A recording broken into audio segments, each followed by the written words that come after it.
Aku masuk rumah sakit aja selama 2 tahun itu kurang lebih 20 sampai 25 kali. Wah, ya ada. Pokoknya kalau asam lambungnya mulai kambuh gitu, sensasi yang aku rasa itu 1000 sensasi, Mas. Ya keliengan, ya jantung berdebar-debar, ya keringat dingin, ya kaki dingin, tangan dingin. Pokoknya semuanya aku rasain kayak begitu ya. Jadi kayak orang takut mati, takut pingsan, takut semualah. Pokoknya aku takut semua. Punggungnya kalian ini lurus, lurus ya, jangan gak lurus. Jadi ini gunanya nanti nyampe di kepala kalian, di seluruh tubuh kalian merasakan gitu. Tapi kalian harus, kalau duduk begini kalian harus lurus punggungnya. Jadi kalian bisa merasakan nanti. Jadi tangannya begini. Kalau aku senyamannya kalian aja. Kalau kalian nyamannya tangannya begini nggak apa-apa. Kalau kalian nyamannya tangannya begini nggak apa-apa. Kalau nyamannya begini nggak apa-apa. Terserah.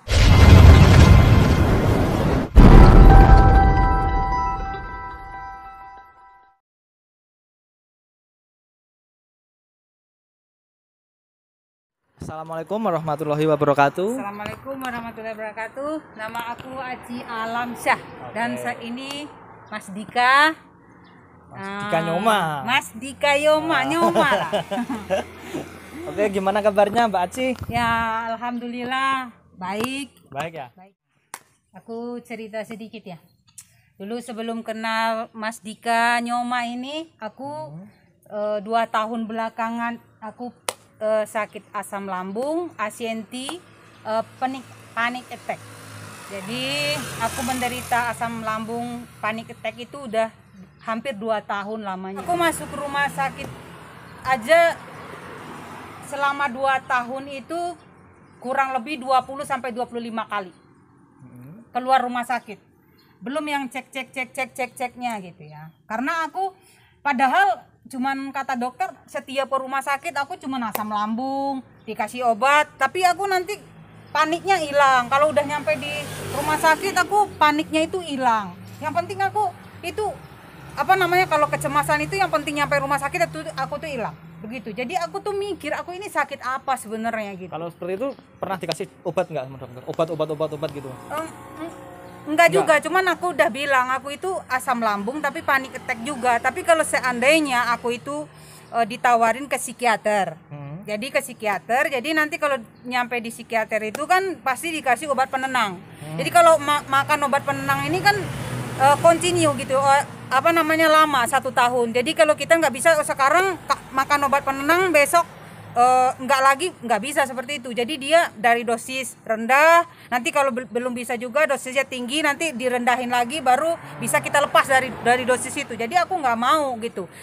Aku kira ini penyakit selama 2 tahun ini aku udah mikir-mikir juga sebenarnya apa sih yang aku rasa ini sebenarnya gitu. Sering sendawa gitu ya? Iya, aku sering bersendawa, ya ada. Pokoknya kalau asam lambungnya mulai kambuh gitu, sensasi yang aku rasa itu 1000 sensasi, Mas. Ya keliengan, ya jantung berdebar-debar, ya keringat dingin, ya kaki dingin, tangan dingin. Pokoknya semuanya aku rasain kayak begitu ya. Jadi kayak orang takut mati, takut pingsan, takut semualah. Pokoknya aku takut semua. Jadi kalau panic attack itu aku kambuh, aku itu udah gimana gitu, nggak bisa ngapa-ngapain lagi gitu. Itu udah 2 tahun lamanya aku. Jadi karena aku itu nggak pernah mau melihat hal-hal yang jelek-jelek, buruk-buruk. Jadi aku sekalinya pernah buka TikTok. Nah, kenapa dilalahnya itu aku buka TikTok itu ngelihat punyanya TikToknya Mas Dika Nyoma ini. Nah, pas aku buka, aku scroll sampai di bawah-bawah, kok ada yang hipnoterapi. Kayaknya aku pernah di SMA dulu, aku pernah gitu ikut hipnoterapi orang-orang lagi event-event gitu ya. Aku jadi pernah ngikutin gitu. Jadi aku inbox lah Mas Dika ini. Ternyata dia nggak dibaca juga.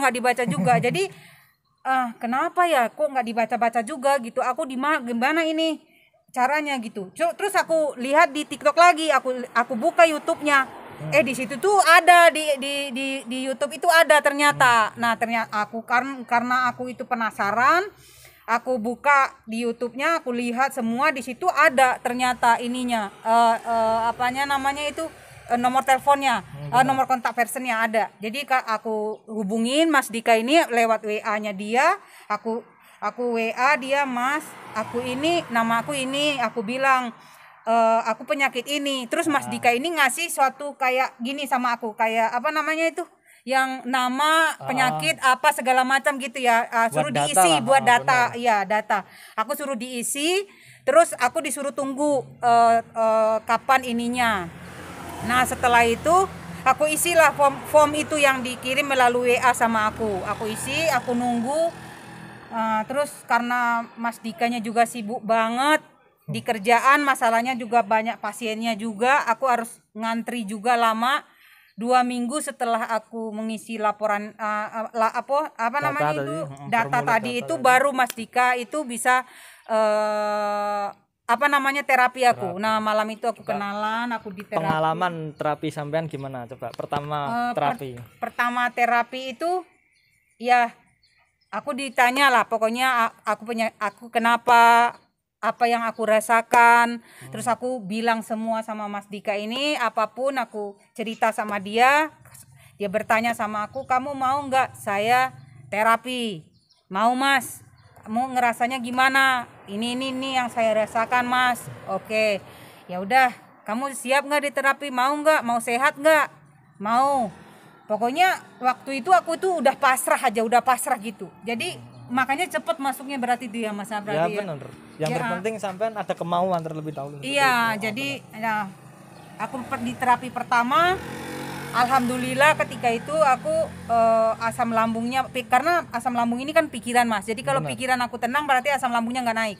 Jadi waktu aku habis di terapi itu aku bisa tidur tuh malam, aku paginya juga bisa rileks, nggak gimana juga, merasakan nggak gimana. Tapi aku berpikir di dalam hati, terapi ini nggak cukup 1 kali 2 kali, Mas. Pasti ibaratnya beberapa kali lah, 2-3 kali mungkin bisa pertemuan. Jadi aku berpikir seperti itu. Jadi aku di dalam batin aku bilang, nanti kalau seandainya Mas Dika bisa terapi aku lagi, pasti nanti aku bisa sembuh. Jadi aku tanamin di dalam batin aku gitu. Yang masalahnya di hari pertama aku ini aku udah enakan gitu, udah banyak perubahannya. Nah, setelah itu setelah aku di terapi pertama, jadi waktu untuk terapi keduanya itu membutuhkan waktu lagi. Jadi ada satu waktu aku dari terapi pertama itu 3 minggu setelahnya itu aku itu nggak bisa tidur. Jadi aku ngubungin Mas Dika lagi. Jadi aku butuh waktu lagi untuk nunggu Mas Dika waktunya. Jadi ketika itu aku dikasih sama Mas Dika ini teorinya aja, nanti kamu gini, nanti kamu masalah nafas, masalah ini, masalah segala macam gitu. Nah, setelah itu barulah aku dapat giliran terapi kedua. Nah, terapi kedua alhamdulillah aku banyak berbicara sama Mas Dika, aku udah enakan, udah gimana. Nah, disitulah aku tertarik untuk mau ngikutin terapi gitu, hipnoterapi gitu. Jadi aku ngambil paket namanya apa, Mas? Advent. Aku paket Advent. Jadi aku sekarang udah dapat sertifikatnya juga. Sekarang udah Mas Dika udah nyari aku, sekarang aku udah bisa dapat sertifikatnya. Insya Allah mudah-mudahan berguna bagi aku sendiri dan bisa membantu teman-teman atau sahabat-sahabat semua lah nanti. Pokoknya tujuannya aku ibaratnya buat diri aku sendiri dulu, ibaratnya bisa hipnoterapi. Kalau cerita masalah aku bisa terapi sendiri itu memang susah. Kalau kita terapi orang lain, menurut aku setelah aku pelajari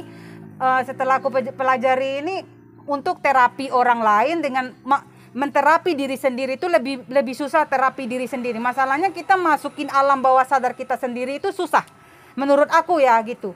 Jadi kalau misalnya terhadap orang lain, mungkin kita tahu posisi orang lain itu seperti gimana, kita bisa melihat gesturnya, tubuhnya gimana, jadi bisa. Tapi kalau kita menterapi diri kita sendiri itu lebih susah, lebih sulit kalau menurut aku. Jadi setelah aku pelajari, aku udah masuk di De La Serna Hypnolution. Jadi aku udah punya sertifikatnya. Nih aku udah dapat sertifikat 2. Jadi aku udah dapat sertifikat 2 ya. Jadi sekarang aku bisa terapi diri aku sendiri. kalau misalnya terapi diri sendiri, Coba gimana? Dikasih sedikit sedikit aku info ke kalian ya, sahabat-sahabat semua, sahabat-sahabat Laserna apa segala macam ya. Aku kasih terapi sendiri. Jadi awal-awalnya itu berat banget. Untuk 1 minggu pertama aku untuk terapi diri sendiri itu susah banget untuk 1 minggu pertama. Jadi aku cari cara untuk rilekin diri aku sendiri gitu. Aku bisa masukin alam bawah sadar aku sendiri dengan ngerilek diri sendiri. Jadi aku posisinya seperti ini.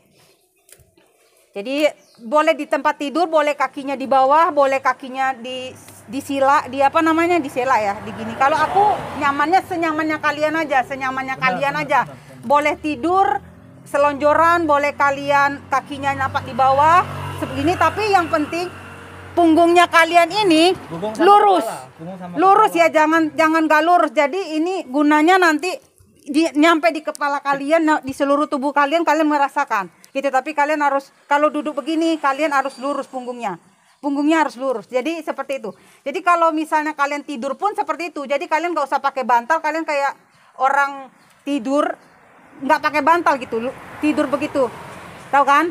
Jadi kalau misalnya kalau aku lebih rileksnya segimana kalian aja. Kalau aku bersila, tapi jangan ditumpuk kaki kirinya di sini, kaki kanannya di sini. Jadi kalian nggak merasa nggak merasa kram atau merasa kesemutan. Jadi kalau senyamannya kalian aja. Yang penting punggung kalian lurus ya. Yang penting punggung kalian lurus.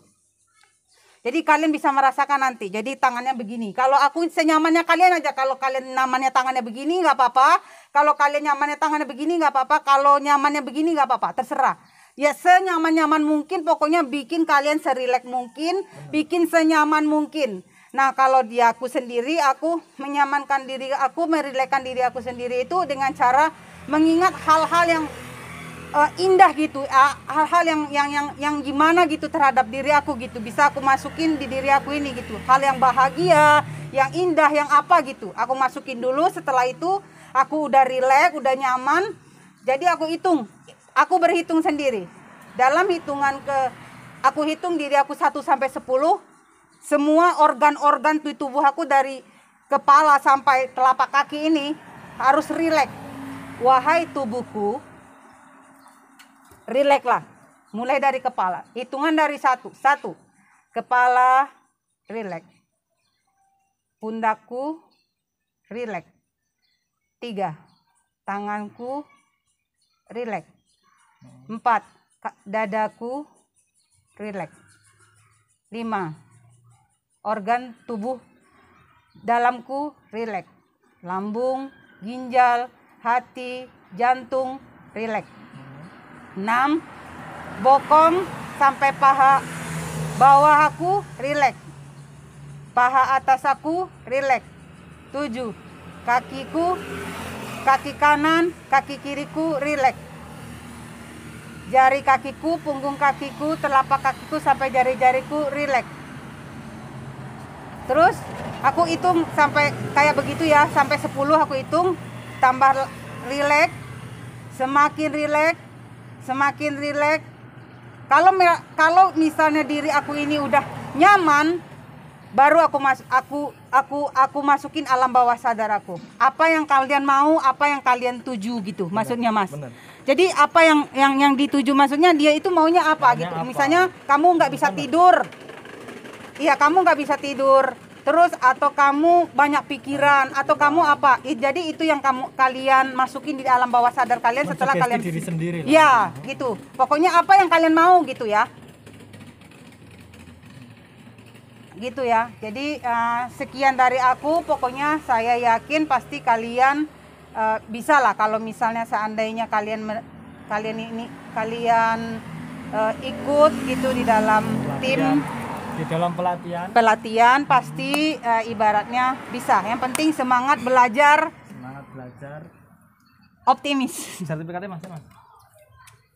Itu. Oke ya.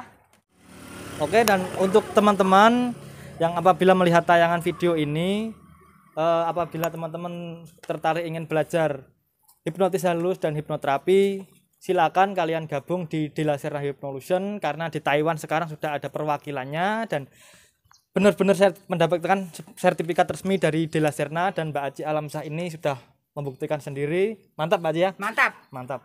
Banyak sekali manfaatnya ya. Pokoknya manfaatnya banyak buat diri kamu sendiri dulu. Nanti siapa tahu berguna bagi buat orang lain. Itu bermanfaat bagi orang lain atau membantu teman-teman atau kawan-kawan kamu sendiri gitu. Tujuannya gitu. Oke, demikian dulu video saya kali ini bersama Mbak Aci. Mbak Aci, terima kasih banyak atas Ya, pencerahannya. sama-sama, Mas Nyoman. Semoga Sama-sama. teman-teman yang melihat video ini dapat pencerahan setidaknya dari Mbak Aci Alamsyah. Amin insya Allah. Sekali lagi saya berterima kasih. Sama-sama. Oke, demikian video saya kali ini. Assalamualaikum warahmatullahi wabarakatuh. Sampai jumpa. Assalamualaikum warahmatullahi wabarakatuh. Bye-bye.